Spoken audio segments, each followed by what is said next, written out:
everyone. My name is Aaron Kenneth Pablo and I'm going to explain our research introduction. So our research introduction is focuses on saving on electricity. Saving on electricity is a good thing because in our current situation right now, most of our parents can work because of this pandemic. So some of the so some of them can afford to pay the electricity bills on time. So the help of this research is for that and for the fish keepers also.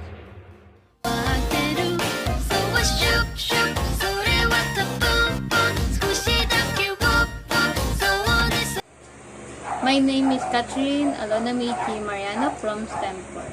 Before I give the objective of our research, I will give some information about our research, Aquatronic. Aquatronic are about using aquarium water to produce electricity. This experiment can help us to save electricity. And now, I will explain the objective of our research. Our experiments are to determine that we can use the aquarium water to generate the electricity. This experiment is just for appliances only because this experiment is not enough to generate for circuit breaker for every house, and that is the objective of our research.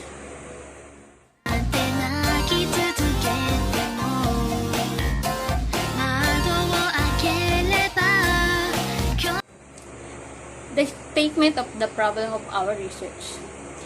The research aims to answer the following question. Number 1, how can Aquatronic can affect the pet owners? Number 2, how the Aquatronic can affect the household person? Number 3, how the Aquatronic can affect the pets? And that's the statement of the problem of our research. Thank you.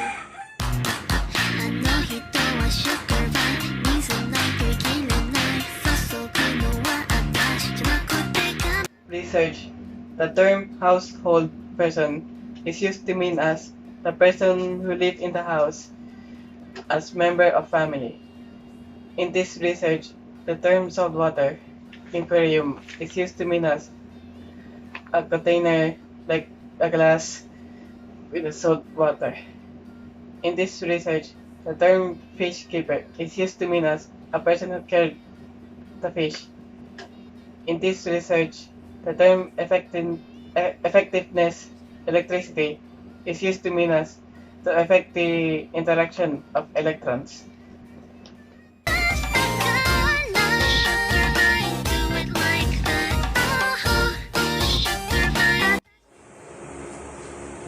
The research design that we use in this experiment are mixed methods, because mixed methods systematically integrate quantitative and qualitative approach to research to order to answer research question. Mixed method researcher are pragmatic, collect the both narrative and numerical data. Thank you.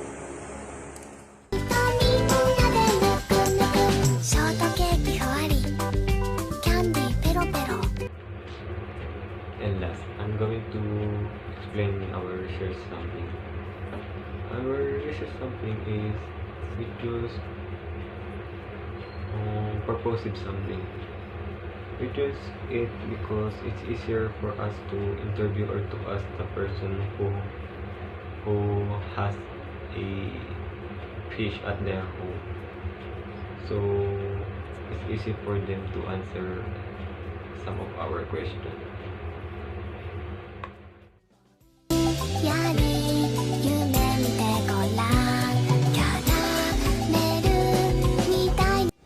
For the summary, the researchers aims to reduce the electricity bill or electricity consumption of the household person or the pet owners, especially these days that pandemic days that the not of the people has work, and it's very hard to find work, so it's hard to pay for the electricity bill.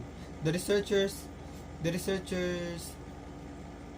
make a mini generator or mini devices that called Aquatronic. This device can make electricity using the aquarium water or salt water. The researchers use a mixed method design for this study. Researchers conducted a face-to-face interview with the respondents to know their own opinion about Aquatronic.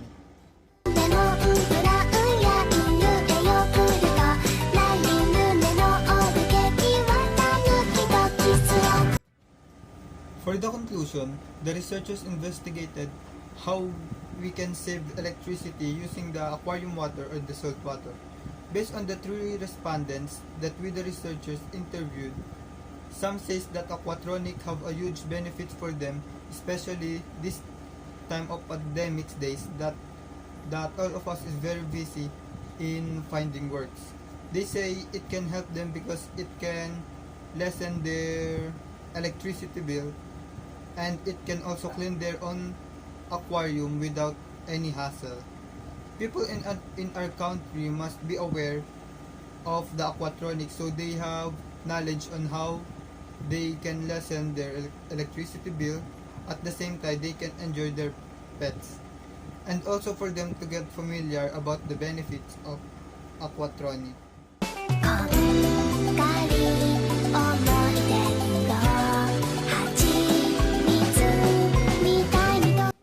For the recommendation, this research recommend to the pet shop owners to alleviate the existence of very high electricity bill and to help their shop to grow.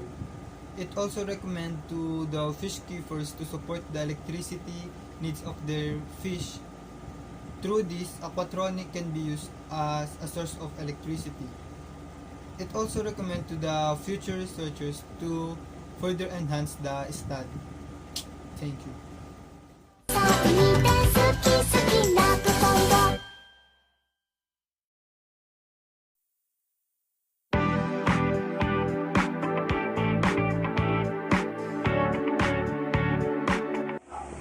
The question that gave it to me is how the aquatronic can affect the pet owner. Well, based on our survey and our chapter 4, aquatronic can affect the pet owner in terms of saving electricity by producing electricity of aquatronic its own electricity, so that the owner can lessen the electricity bills, and also the pet owners can actually benefit from aquatronic because it can lessen their works. They don't need to clean the aquarium weekly because aquatronic can clean the water of aquarium itself, and also to save electricity bills. Having aquatronic at home is more convenient to the pet owners of their pets is peace, because aquatronic is not suitable to other animals like cat or dogs because they are not living in the water. And that's the answer of the question that given to me. Thank you very much.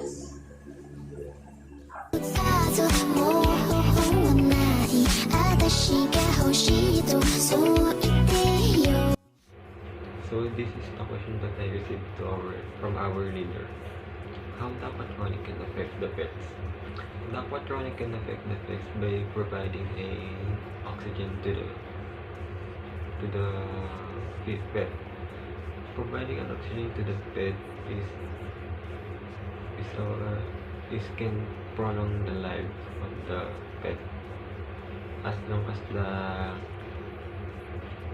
the plants on the aquarium. バリアに触れていい夜遅までずっとそばにいて愛人 And this is the second question that I received from our leader again. What are your main objectives in your study? The main objectives of this study is to provide an alternative sources of electricity for a productive peacekeeper and to lessen to save the electricity from their home, and so for the peace also to live them longer.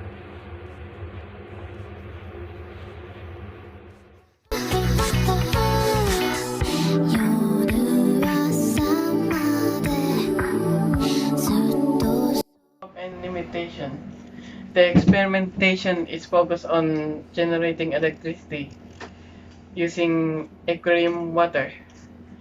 Based on the activity done, we determined that the aquarium water that it can produce certain amount of electricity that can be used for power sources. However, the amount of electricity produced is not enough to use for commercial means and is limited for the purposes of producing electricity by experimentation. 取れなくたって忘れないででも君 Yes, it is feasible. But first of all, let me tell you how we did this. On this study, you just need simple things such as copper sheet, aluminum can, rubber band, wires, aquarium water, salt, motor, container, and electrical tape. What we did is we tied the rubber bands in the aluminum can so that the aluminum can separate to the copper sheet. After that, we connect the motor using the wire to the copper sheet and the other wire to the aluminum can. After that, we put the aluminum can and copper sheet inside the container and we add the aquarium water and pour some salt. This study worked because of the copper sheet is positive electron and the aluminum can is negative electrons. These two electrons is called galvanic cell. Galvanic cell is a process when we try to put the salt water inside the container with the copper sheet and the aluminum can. Using the salt water, electrical energy can pass. Electricity produced by the flow of electrons through the copper sheet and aluminum can. The salt water from the aquarium improves the flow of electrons so that it can make a lot of electricity. That's the reason why we can say that it is very feasible to anyone. 揺れる